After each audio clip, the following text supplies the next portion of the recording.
बड़ी बड़ी marketing agencies ने कैसे आम लोगों को लूटा और क्या उनका तरीका वारदात होता है, और हो सकता है कि शायद आपने भी किसी मार्केटिंग एजेंसी से कोई फाइल किसी सोसाइटी की परचेज की हो और उनके तरीकाकार का आपको आइडिया नहीं है, या आप किसी मार्केटिंग एजेंसी से फाइल परचेज करना चाहते हैं। तो फाइल परचेज करने से पहले ये वीडियो को लाजमी देखिएगा। मैं हूँ राना विकास और आप देख रहे हैं इन्वेस्टर्स पॉइंट।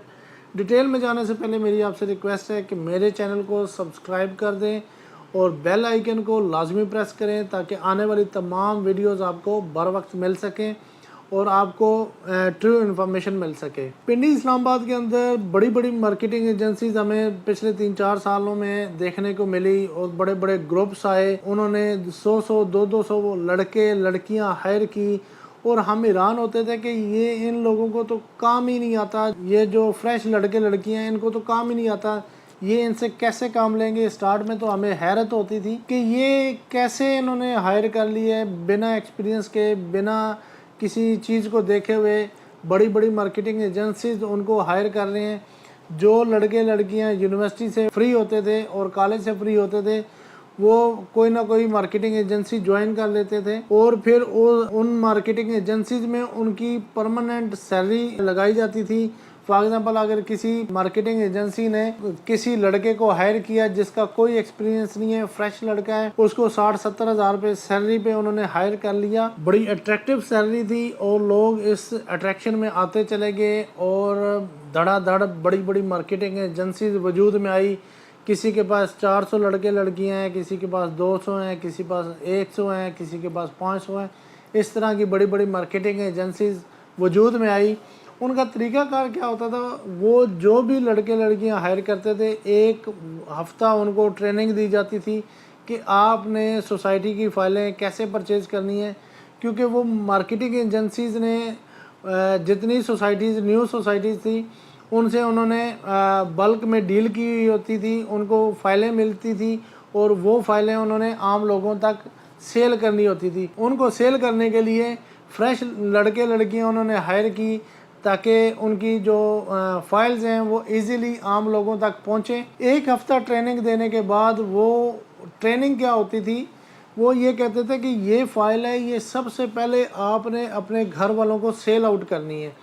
अगर आप कोई एक फ़ाइल सेल करते हैं तो उस पे आपको 2%, 3%, 4% जैसे भी कोई बड़ी मार्केटिंग एजेंसी होती थी वो अपने हिसाब से कमीशन ऑफर करते थे हर मेंबर को। तो वो लड़के या लड़कियां वो अपने घरों में उन्होंने फाइलें सेल करना शुरू की।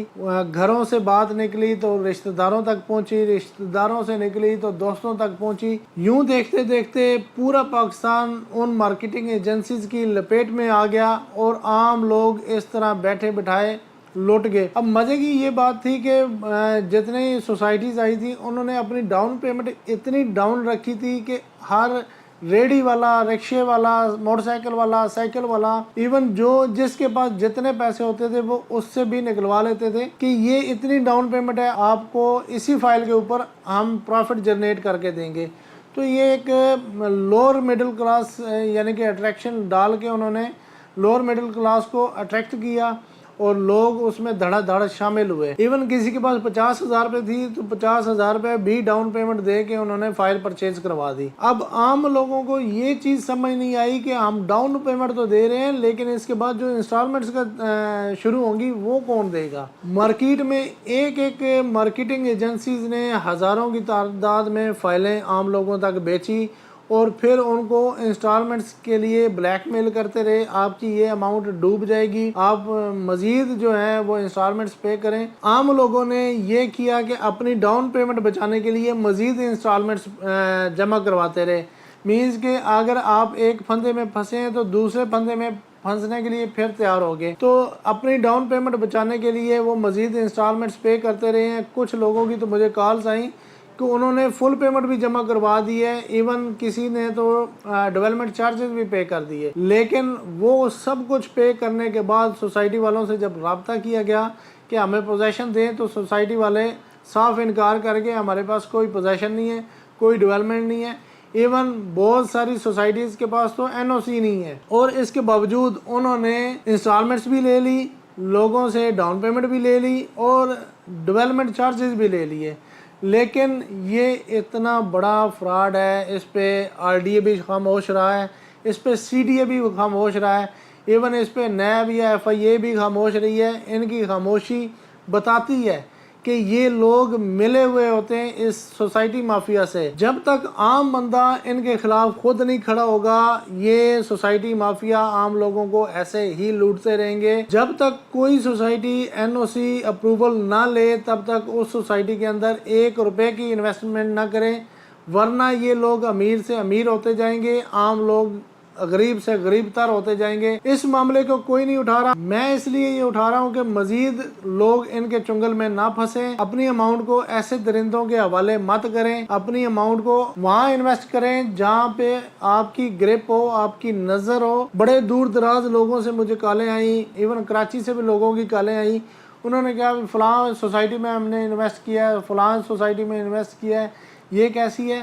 بیسیکلی پنڈی اسلام آباد کا نام یوز کرتے ہوئے ان لوگوں نے صحیح ہاتھ صاف کیا، پاکستان کے کونے کونے سے انہوں نے رقم ہتھیائی اور ہتھیا کے انہوں نے اپنے بینکوں میں جمع کر لی، اور عام بندوں کی کوئی داد رسی نہیں ہو رہی، در در بےچارے پھر رہے ہیں۔ اگر آپ لوگوں نے ان سوسائٹیز مافیا کے خلاف کوئی کارروائی کرنی ہے، میں آپ کو ایک سجیشن دوں گا کہ آپ جس سوسائٹی میں آپ نے انویسٹ کیا اور آپ کو لگتا ہے وہ سوسائٹی ٹھیک نہیں ہے اور وہ آپ کے ساتھ غلط کر رہی ہے، آپ ایسا کریں، آپ اس سوسائٹی کے افیکٹز کے ایک واٹس ایپ گروپ بنائیں، اس میں اپنا لائحہ عمل تیار کریں اور پورا ایک گروپ بن کر آپ سوسائٹی کے خلاف کارروائی کریں یا وہاں پہ احتجاج کریں، جس سے آپ کو شنوائی بھی ہوگی اور آپ کو فائدہ بھی ہوگا۔ ایک ایک بندے کو کبھی کچھ نہیں ملے گا، کیونکہ ایک ایک بندے کو تو یہ ویسے ہی کھا بھی جاتے ہیں، تو ایک ایک بندے کی ان کے سامنے کوئی اوقات نہیں ہے۔ لیکن وہ بچارے جنہوں نے اپنی جمع پونجی لٹائی ہے، ان سے پتہ کریں کہ جمع پونجی ہوتی کیا ہے یا رقم ہوتی کیا ہے جو انہوں نے ہتھیا لی ہے، کیونکہ غم اس کو ہوتا ہے جس کی کمائی ہوتی ہے، غم اس کو کبھی بھی نہیں ہوتا جس کی کمائی نہیں ہوتی ہے۔ وہ تو مال مفت اور مال غنیمت سمجھ کر عام لوگوں کو لوٹ رہے ہیں اور ایسے ہی مزید لوٹتے بھی رہیں گے۔ انشاءاللہ میں بھی آپ کے ساتھ ان سوسائٹیز مافیا کے خلاف آواز اٹھاتا رہوں گا، آپ میری آواز بنیں، میں آپ کی آواز بنوں گا انشاءاللہ۔ کسی بھی سوسائٹی کے حوالے سے آپ نے جاننا ہے تو آپ مجھے کمنٹ باکس میں کمنٹ بھی کر سکتے ہیں، واٹس ایپ پہ بھی آپ میسج کر سکتے ہیں اور کسی بھی سوسائٹی کی انفارمیشن لے سکتے ہیں۔ میرا کام صرف اور صرف آپ تک ٹرو انفارمیشن پہنچانا، اور یہ یاد رہے میں کسی سوسائٹی کو ڈیل نہیں کرتا یا میرا آفس کسی سوسائٹی کو ڈیل نہیں کرتا، تو ہمیں کسی سوسائٹی سے ڈرنے اور جھکنے کی ضرورت نہیں ہے کہ فلاں سوسائٹی میرا کاروبار چلا رہی ہے یا میرے گھر وہ دانے بھیج رہی ہے۔ مجھے ان سب کسی سوسائٹی سے کوئی غرض نہیں ہے، نہ ہی میں ان سوسائٹی کا اعلی کار ہوں، نہ ہی کسی سوسائٹی کا بینیفیشری ہوں۔ صرف اور صرف CDA کو ڈیل کرتا ہوں، اور CDA کو اس لیے ریکمینڈ کرتا ہوں کہ وہ 100% سیف اینڈ سیکیور ہے۔ مجھے پتا ہے کہ مافیا میرے خلاف بھی لگا ہوا ہے، لیکن میں اس سب چیزوں کی پرواہ کیے بغیر آپ تک ٹرو انفارمیشن پہنچاتا رہوں گا۔ دیکھتے رہیں انویسٹرز پوائنٹ، ملتے ہیں ایک نئی ویڈیو کے ساتھ، اپنا خیال رکھیے گا، اللہ حافظ۔